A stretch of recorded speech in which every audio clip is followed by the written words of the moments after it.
In this video, I'll be introducing functions to you guys. So really the whole point in this video is for you to learn what a function is so you know how to interpret injective, surjective, and bijective functions, especially if you're taking a discrete math course. Well, what is a function? Well, a function is something that maps a set to another set. In this case, I'm mapping set A to set B. And you can actually represent this using an arrow diagram. So if you've ever seen a diagram like this, I can draw an arrow from 1 to B.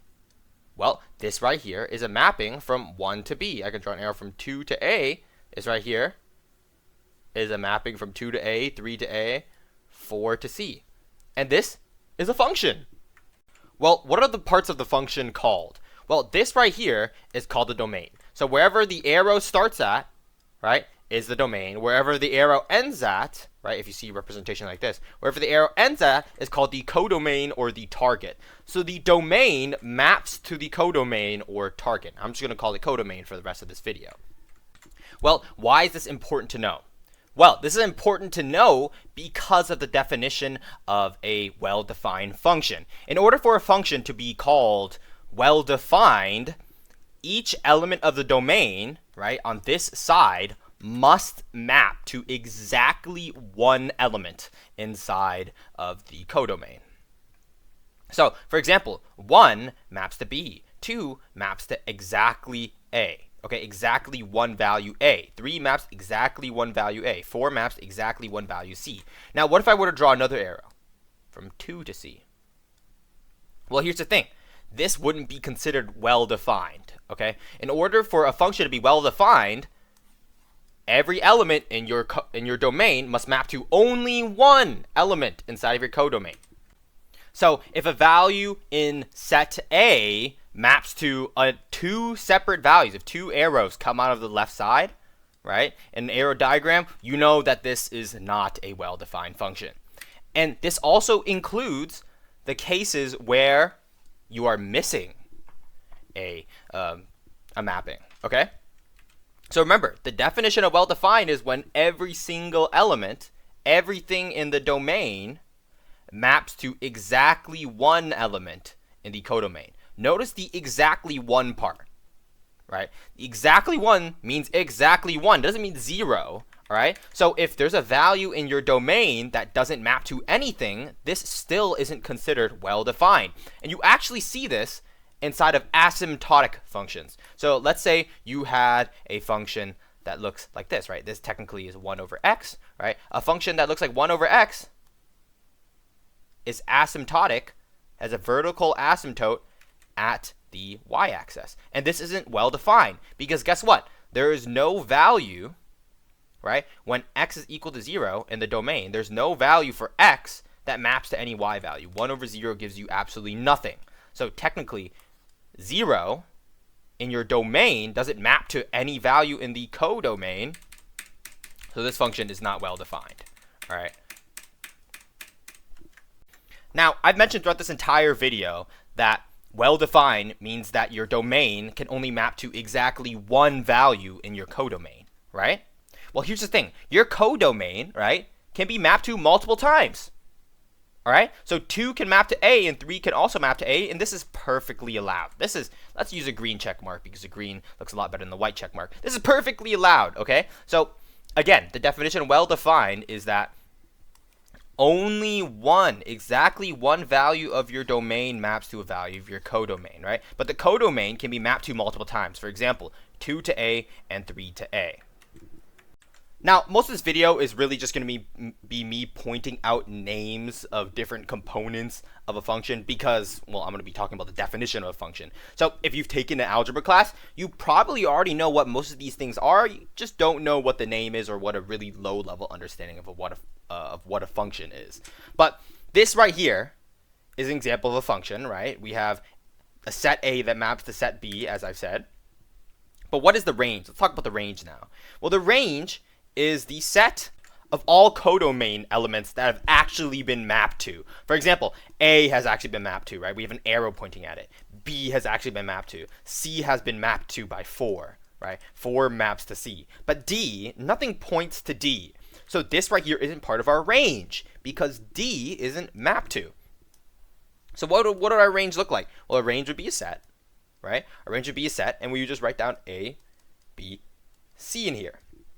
So what's the difference between codomain and range? Well, the codomain, right, is the list of all possible values that we can map to. So for example, D could be mapped to. I mean, like, this function could change up a little bit, and we can make it so that instead of 3 maps to A, we can make it so that 3 maps to D. This is perfectly fine, right? But it doesn't. And that's why D isn't part of our range, because it is never mapped to. Our range is A, B, and C. Okay, so what's the difference between codomain or your range? Well, the codomain is the set of all possible values that you can map to, right? And the range is the set of all values that you can have actually mapped to. Another thing that you should know is that a function is actually a relation. Matter of fact, it's a special kind of relation. Now, if you don't know what a relation is, I'll show you what it is. But a relation is a set with ordered pairs inside of it. So in this case, specifically has ordered pairs. And what are the ordered pairs? Well, the ordered pairs start off with 1 connected to B. So 1 to B, right? 2 to A, 3 to A, and 4 to C. This right here is a relation, right? It's a set with ordered pairs inside of it. Matter of fact, these actually look like coordinate points. And the coordinate points that you've been seeing, right, in the entirety of your math career with graphs are inside of a set, right? That is a relation. These are coordinate points. These are the exact, matter of fact, these ordered pairs are the exact same thing as coordinate points. These are what you have been using as coordinate points this entire time, okay, inside of functions. So for example, if you had a function like f, like y is equal to, let's say, square root of x, right? What's an ordered pair here? Well, it's 4, 2. Matter of fact, this 4, 2 is inside of a set. Okay, it's inside of the set that represents, or the relation that represents this function. So that's just a fun fact for you guys. It's like unlocking something new that you've used this entire time. Now, let's go ahead and test your knowledge real quick. Is this function well defined, and what is the range? Well, this function is, in fact, well defined, right? Every single element of the domain is mapped to exactly one element in the codomain. Okay, we don't see multiple arrows coming out of this left side, right, for any of the dots, so we know that this is well defined. Now, what is the range? Well, the range is the list of all elements that are actually mapped to. Well, 1 is mapped by 1 already. So this right here, we already know this is an element. Sorry, this is the element of our range. 2 is mapped to by 3 and 4. 2 is an element of our range, and 3 is mapped to by 2. So we know that 3 is also in the range. So this right here is our range. All right. Is this function well defined, and what is the range? Well, we have two problems here. This function is not well defined because, first off, 3 is not mapped to anything. Remember, everything inside of a well-defined function, right, all the elements in the domain of a well-defined function must be mapped to exactly one element in the codomain. 3 is not mapped to exactly 1. Matter of fact, it's mapped to 0 elements, right? It's mapped to nothing in the codomain. So this is automatically not well defined. But also 2 is mapped to 2 elements in the codomain. 2 is mapped to 1 and 4. So this again is not a function because 2 is mapped to not exactly 1 element in your codomain. Now, what's the range for this? Well, the range is just the list of it's a set of all the possible values. Or the set of, sorry, not possible values. What I'm saying is a set of all elements that are actually mapped to. 1, 3, and 4 are the only things actually mapped to. But it's not like this even matters because this function is not well defined. Let's take a look at this. Is this function well defined? Well, this function is not well defined. And the reason why is because 1 maps to 3, but 1 also maps to A. And now keep in mind, 1 is part of our domain. And what's the definition of well-defined? Again, definition of well-defined is when you have exactly one mapping from the domain to the codomain, right? Only one mapping from the domain to the codomain. We have multiple mappings, right? We have 1 to 3 and 1 to A. This is the equivalent of 2 arrows coming out of 1, right, on an arrow diagram to A and 3. And as you know, this automatically represents something that is not a well-defined function. Let's take a look at these 3 functions right here. And these 3 functions have a domain of all real numbers and a codomain of also all real numbers. So we should expect every single real number to have a possible mapping. Okay, all real numbers should have exactly one mapping to some other real number. And this function right here does not meet that criteria.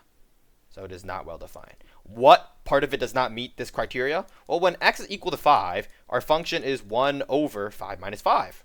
Well, 1 over 5 minus 5 is 1 over 0. And this isn't a well-defined value. 1 over 0 is not, well, an actual value. You can't divide by 0. So since that's the case, right, and since 5 is a real number, 5 doesn't map to anything, right? This part of our domain, real number, doesn't map to any other real number. Matter of fact, just maps to some non-existent value, right? So this right here is not well-defined because at x equal to 5, we don't map to anything. Okay. Now, how about this next function? X squared. Well, x squared is well defined. If we were to draw out the function, it's simply a parabola. Right? I think I mentioned it early in this video that x squared is well defined because no matter what real number, right, we pick for our domain, right, for our x value, there will be an output. Matter of fact, there will be exactly one output. No matter what we put for x, there will not be 2 outputs. Okay, if there was 2 outputs for one singular value of x, then this function would not be well defined. This function is well defined. Now here's the thing, it doesn't cover the entire range, right? All the possible y values are either just 0 or above, right? Anything below any negative value, is not an output, okay? Right, you just can't get a negative number if you square any value in your domain, right? So our range would be 0 to infinity, right? An interval notation. Now, how about this function e to the x? Well, e to the x looks something like this, right? If I were to draw the graph, it looks something like this, exponential curve, right? And it asymptotes towards 0. But this looks fine, right? This is actually well defined because every single value in our domain, no matter the real number we plug into x, right, we're going to get exactly one output for y or for f of x. So this function is actually well defined.